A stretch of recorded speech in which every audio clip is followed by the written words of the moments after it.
Mularis Jari terancam hukuman 20 tahun penjara dan denda sebanyak 10 miliar rupiah karena diduga melakukan pendudukan lahan perkebunan secara tidak sah dan juga disangkakan melakukan tindak pidana pencucian uang.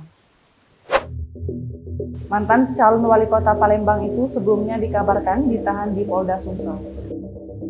Direktur Ditreskrimsus Polda Sumsel, Kombes Barli Ramadhani, dalam keterangannya mengatakan, hukuman pidana penjara maksimal tersebut termasuk dalam pasal 107 huruf A Undang-Undang Nomor 39 Tahun 2014 tentang perkebunan junto pasal 65 ayat 1 KUHP dan pasal 3 Undang-Undang Nomor 8 Tahun 2010 tentang pencegahan dan pemberantasan tindak pidana pencucian uang.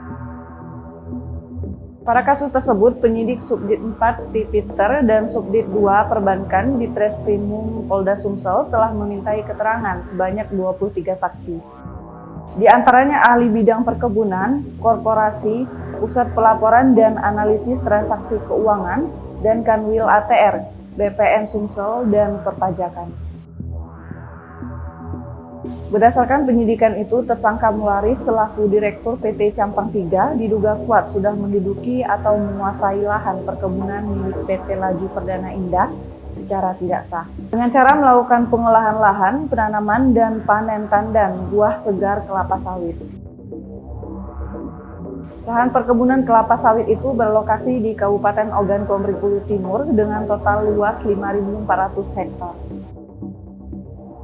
Sementara untuk perkara TPPU, ia menjelaskan diketahui tersangka juga diduga telah menjual hasil pengolahan TBS menjadi minyak CPO dan melakukan transaksi keuangan berupa penempatan transfer dana dari pemanfaatan lahan secara tidak sah itu pada penyedia jasa keuangan.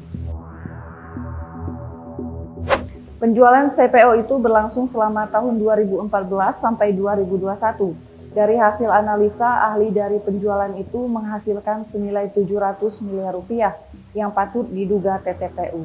Tersangka membayar pembelian barang dan melakukan pembayaran utang dengan maksud menyembunyikan dan menyamarkan hasil kejahatannya.